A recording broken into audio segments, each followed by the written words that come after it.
안녕하십니까. 이강용 선교사입니다. 오늘은 성경 공부 2권 국가 지상명령이란 무엇입니까? 라는 주제로 말씀드리겠습니다. 이 지상명령을 경우에 따라서는 위명령이라고 칭하기도 합니다. 지상명령은 한마디로 쉽게 이야기해서 모든 이에게, 즉 이 세상 모든 사람들에게 복음을 전하라는 명령입니다. 이 명령은 예수님께서 부활하시고 성천하시기 직전에 이 명령을 하셨습니다.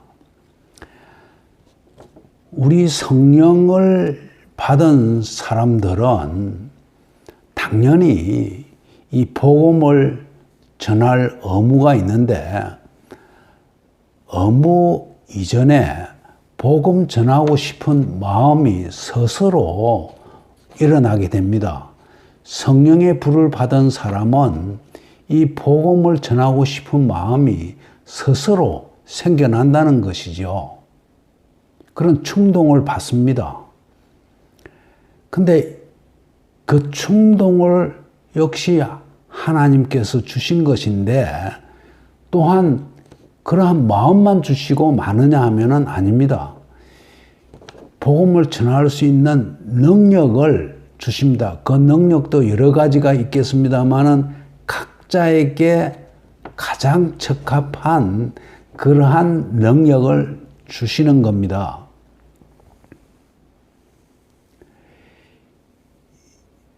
복음 전도라는 것은 실은 쉽지 않습니다. 어렵습니다. 한번 해보신 분은 공감할 것입니다. 경우에 따라서는 굉장히 쉬운 경우가 있습니다. 진짜로 그거는 복받은 것이죠.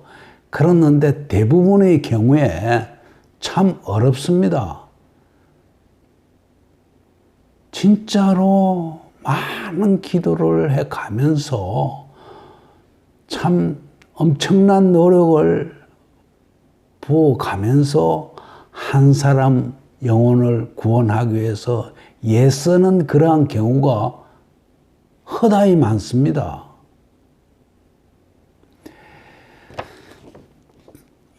특별히 다른 종교를 믿는 사람을 개종을 시켜서 이 개신교 쪽으로 넘어오게끔 하려 그러면은 이거 진짜로 힘듭니다.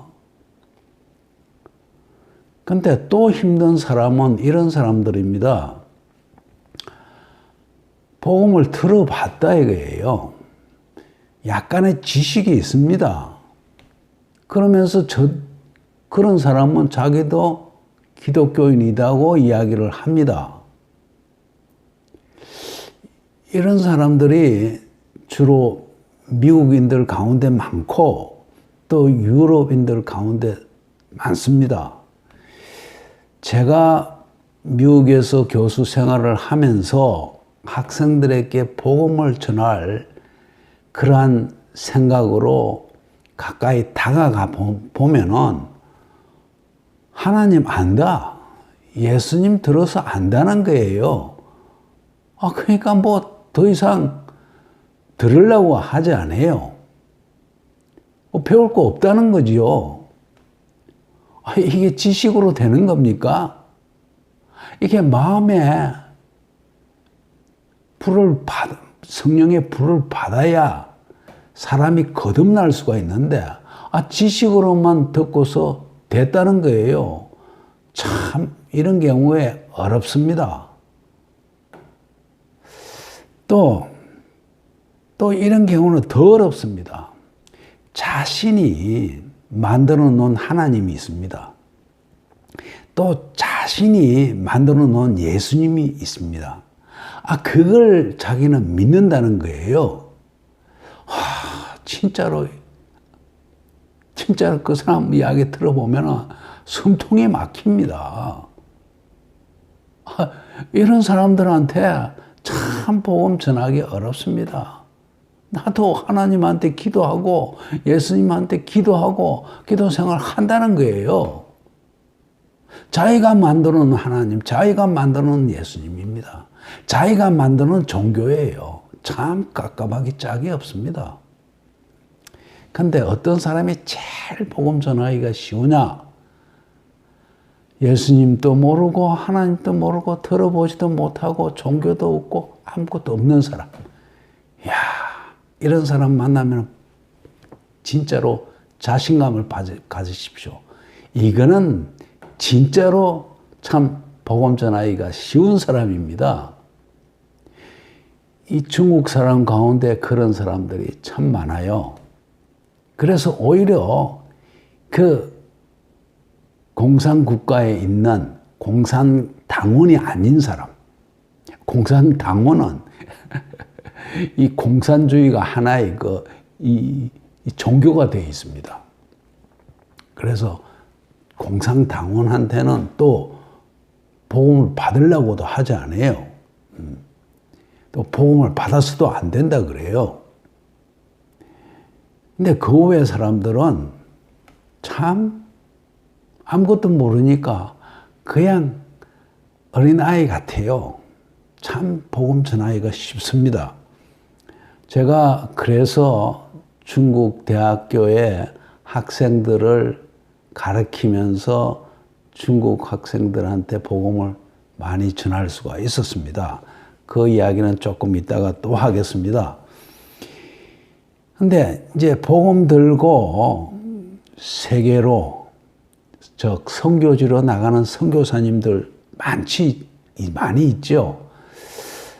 한국은 이 한국의 교회도 많지만은 세계 어디를 가더라도 한국 선교사가 나가 있다고 보면은 거짓 맞습니다. 한국 선교사가 안 들어가 있는 데가 없을 정도로 참 진짜 열성입니다. 누가 들어가 있어도 들어가 있습니다. 자, 그랬는데 제가 미국에서는 영어로 하니까 언어에 대한 물론 이제 그 네이티브 잉글리시를 하질 않고 브로큰 코리안 잉글리시를 하니까 그런 데에서는 좀 소통하는데 어려움은 있지만은 그래도 미국에서는 영어 소통에서는 별로 어려움이 없어요. 근데 중국에 가서는 이 학생들 외에는 진짜 영어가 통하지 않습니다. 거기에다가 저는 중국말 전혀 모르고 그러니까 이 복음 전하는데 참 학생들 외에는 복음을 전할 길이 없었어요. 조선족 그분한테는 복음을 전할 길은 있지만은 조선족은 또 한국 사람들 굉장히 싫어합니다. 오히려 멀리 하려고 그래요. 저는 동포라고 해서 다가가려고 그래도 그분들은 딱 앞에 벽을 쳐놓고 있습니다. 참 힘듭니다. 조선족한테 복음 전하기가 그렇게 쉽지 않습니다. 이 진짜 중국 본토 사람들한테는 언어가 안 통하니까 하나도 복음을 전할 수가 없어요. 진짜 제가 중국말을 잘 할 수 있었더라면 더 많은 본토 중국인들한테 복음을 전했을 거예요. 근데 그걸 실패했습니다. 제가 가 있는 대련이었는데요. 그 대련에 미국인 선교사가 막이라는 선교사가 있었는데 지금 이 성경 공부 원래 PDF 원본이 이 막 톨손이라는 선교사가 지은 것을 제가 번역해서 쓰고 있죠. 근데 그분은 참 훈련을 잘 받아서 아예 중국어로 설교를 해요. 그리고 바이블 스터디 시간을 가지고서 영어로 또 복음을 전하니 이 중국인들이 영어 배우기 위해서 그 교회에 출석을 하고 바이블 스터디에 출석을 합니다. 그래서 이 마이라는 분은 중국말도 할 줄 아니까 이 중국 본토인들한테 복음 전하죠. 또 영어 배우고 싶어하는 학생들한테 복음 전하죠. 얼마나 제가 부러워했는지 모릅니다. 그러니까 첫째는 이 선교사는 그 현지의 그 언어를 습득해야 된다 하는 걸 저는 진짜 몸소 깨달았습니다. 언어 소통이 안 되면 아무것도 못 합니다. 물론 자신의 생활도 안 되죠. 말이 안 통하니까 뭐 어떻게 하겠습니까? 복음은 뭐 둘째 치고 생활도 안 되는 거예요. 둘째, 나가는 선교지의 문화를 잘 알고 익히고 나가야 됩니다. 옷도 그 선교지의 사람들의 스타일에 맞게, 머리도 역시 그렇게,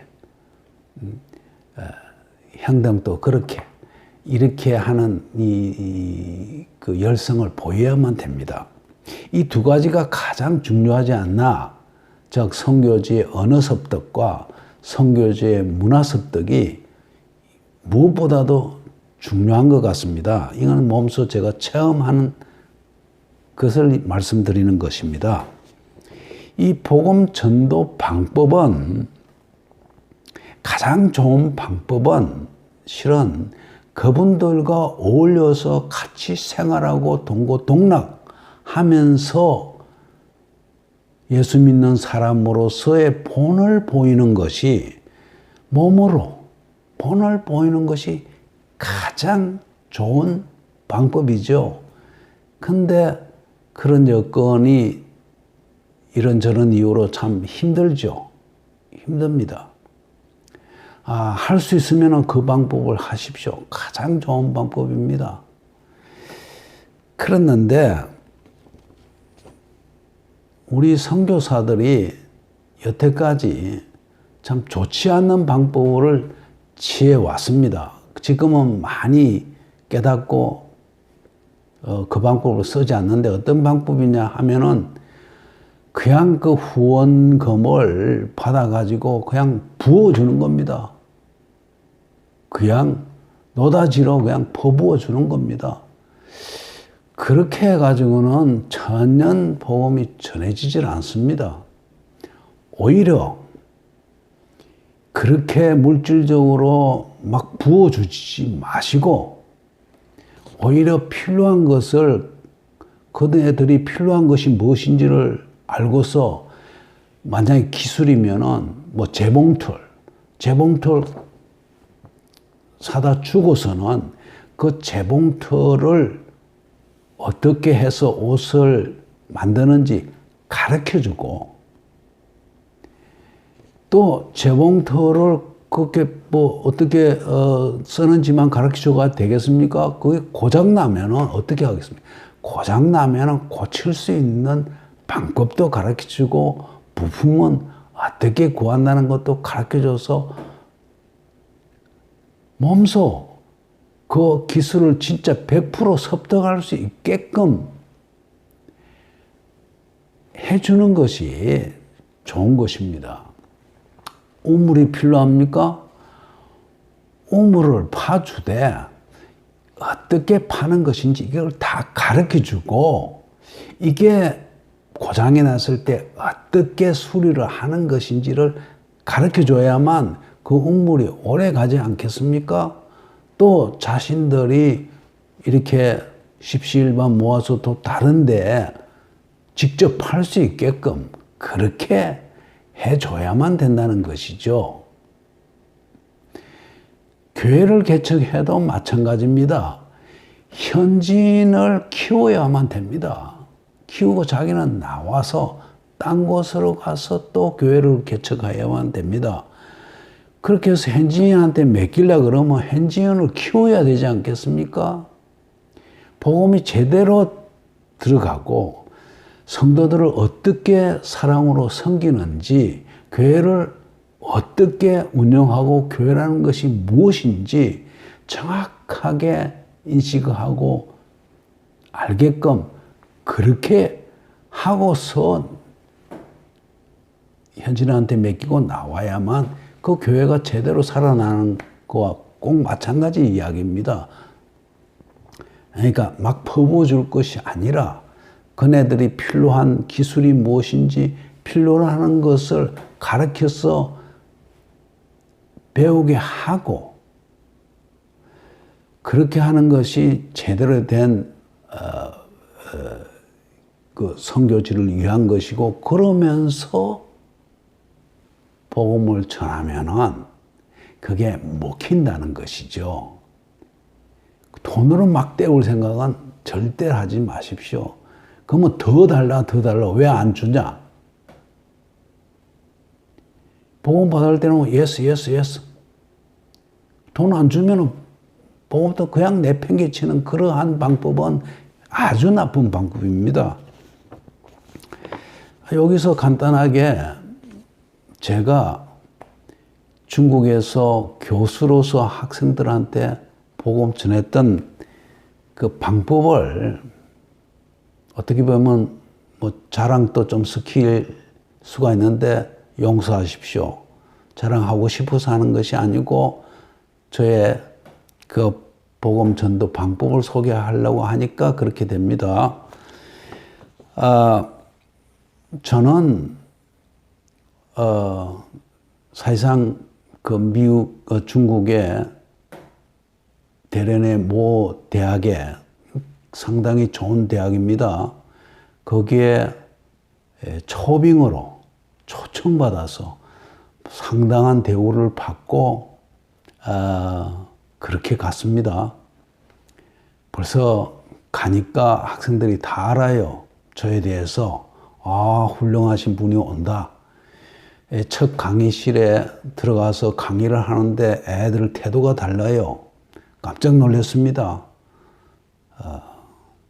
제가 한국에서 가르쳤던 학생들보다 더 우수한 거예요. 몇 년이 지나고서 알았습니다. 어째 이 학생들이 이렇게 우수하냐 했더니, 저한테 수강하는 학생은 아주 입학할 때 성적이 우수한 학생만 신청하게끔 그렇게 했다는 거예요. 그때 이해를 했습니다. 근데 그 학생들이 우수하다 보니까 이 졸업하고서 학사 학위를 받고 졸업하고서 외국 유학을 가기를 원했던 학생들이 상당히 많아요. 그러니까 저한테 추천서를 받고 싶은데, 추천서를 받고 싶은데 어떻게 하나 하는 차에 제가 복음 전하기 위해서 미끼를 던진 거지요. 내 영어를 가르쳐 주겠다. 영어 배울 사람 지원해라. 내가 가외로 수업 시간을 가르칠 수 없으니까 가외로 가르치겠다. 지원하라니까 한 50명 가운데 20명이 지원을 했습니다. 매 학기마다 그렇게 지원을 했습니다. 근데 그렇게 지원을 받아가지고는 교과서가 있어야 되지 않겠습니까? 그래서 교과서는 내가 제일 잘 아는 걸로 해야만 정확하게 영어를 또 가르치고 내용도 제대로 가르치지 않겠냐. 근데 내가 제일 잘하는 거는 성경이다. 그러니까 성경을 가지고서 가르치겠다. 성경 중에서도 NIV, 성경이 영어가 참 좋다. 문법적으로 아주 잘 돼 있고, 단어도 아주 좋은 단어로 셀렉션 되어 있으니까 그것이 최고의 그 영어 교과서다. 이 성경이라는 것은 또 그렇게 세계에서 제1등 가는 인기 서적이니까 너희들한테도 좋다. 그러니까 그걸 내가 하겠다 이러니까 몇 학생이 자기는 공산당원이라 성경 가지고는 못합니다. 이래서 그러냐. 그러면은 너는 할 수 없다. 내가 다른 책을 가지고 할 수 없으니 뭐 그러면 뭐 할 수 없다. 이렇게 해서 그 학생은 제외되고, 그렇게 해서 한 15명이 영어를 배우기 위해서, 그런데 결국은 복음이 전도되는 그런 효과를 받았죠. 그래서 그 많은 학생들이, 우수한 학생들이 또 저한테 추천서 받기 위해서, 원래 목적은 그것이었으니까 추천서를 받아서 해외 유학을 가서 지금은 박사학위, 석사학위 받고서 취업하고 이렇게 있습니다. 그 학생들이 간증을 해서 저한테 보내오기도 합니다. 참 이 중국 학생들의 마음은 참 비어있고 깨끗해요. 순진합니다. 그래서 참 복음 전하기가 참 쉬웠댔어요. 근데 미국은 학생들이 나 하나님 알아, 예수님 알아, 그러고서는 뭐 복음 들을 생각을 안 합니다. 그래서 복음 전하는데 실패했습니다. 아마 유럽도 마찬가지겠죠. 오늘은 여기까지 하겠습니다. 감사합니다.